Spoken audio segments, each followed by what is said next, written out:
we're on the trail of thieves using legitimate websites to cheat Americans desperately searching for jobs in an ailing economy.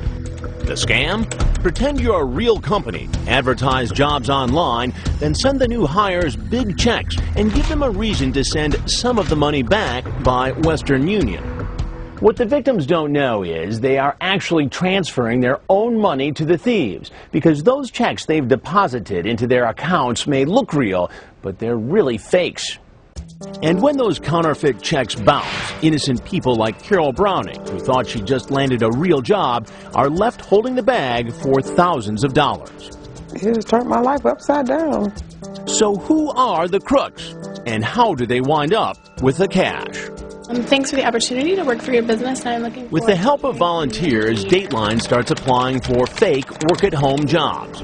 We go to well-known websites all across the country, including MySpace Jobs, Simply Hired, and Job Planet.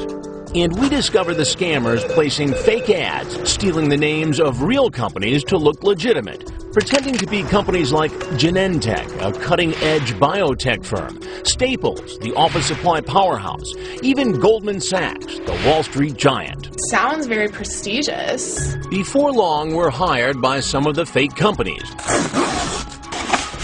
And the scammers start sending us money orders and checks. If you've recently received But phone calls to the real companies confirm the checks are counterfeit. the check is fraudulent and will not be able to clear our bank. So where are the counterfeits coming from? Dateline discovered the scammers actually recruit innocent people like Debbie Perry to do their dirty work by hiring them as so-called payroll clerks. The jobs may sound legit, but they're really part of the scam. This is the reason you called me, this check. Debbie is a single mom from Ohio, and she has an incredible story about how crooks tricked her into writing and sending some of the counterfeit checks.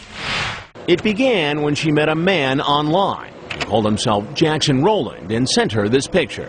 And before long, he offered her a part-time job. He says, I have a job offer, and it's doing payroll for my company. And he says, oh, I don't know anything about payroll. I've never done that before. He said, well, it's easy. The first step, go to the local office supply store and buy a popular business check writing program called VersaCheck.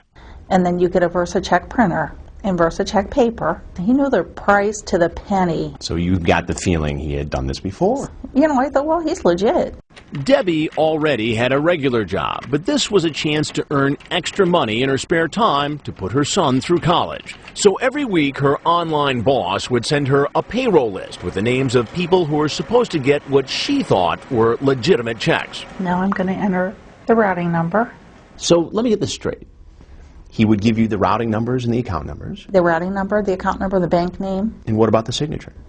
He emailed it to me. Debbie showed us how the check writing program lets you take a copy of a signature and insert it right on the check. You attach that to the check program, and it comes out like that. And when you'd print these checks, did they look real? Yes, they do. I have one in your name. Would you like to see it? I would. In my name. Yes, I printed one for you. Chris Hansen, $5,000. These look really real. They look like a real check, and they even have the watermark on them. That's amazing.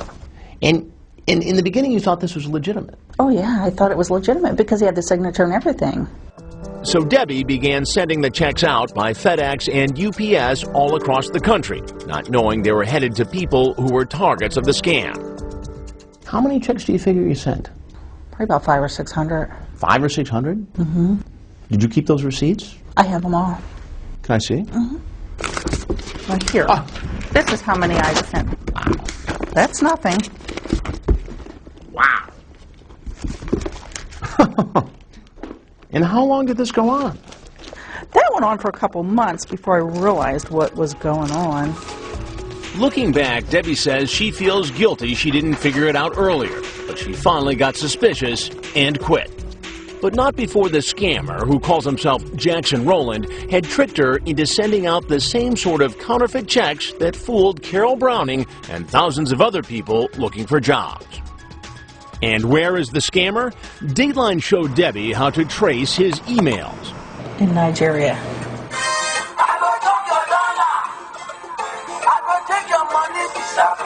Nigeria, a place where scams are so common, there's even a music video mocking gullible Americans.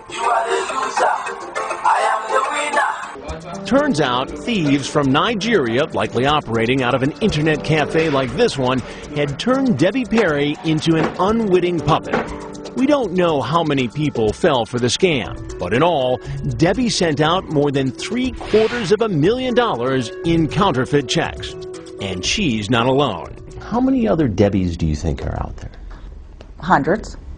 In every state, I think he has a handful. That is a typical scenario. The nation's top cyber cop, Sean Henry at the FBI, says the troubled economy makes it that much easier for thieves to trick people desperate for work. It sounds like these overseas scammers have to have, obviously, these puppets here in the United States to carry out their schemes. And that's where innocent people can be victimized, where they believe that they're moving money for a legitimate company, and in fact, they're an unknowing part of a conspiracy. The scammer, Jackson Rowland, does most of his talking online. Debbie also has a phone number for him. We're about to see what a thief, likely using somebody else's photo and hiding somewhere in Nigeria, has to say for himself. This is Debbie. Hello, how you doing? Hey, Jackson? Jackson, my name is Chris Hansen. I'm an investigative reporter here in the United States. I want you to explain yourself to me. It appears that you're involved in a check scam online. No? Jackson? Did you hung up? The question, can Dateline beat the scammers at their own game? Can we follow the money and stop it before it gets into the thieves' hands? Coming up, how much money do you owe to the bank? I personally owe probably around $1,900. He's a victim, but all is not lost. Dateline targets the thieves who targeted him. And Promises continues.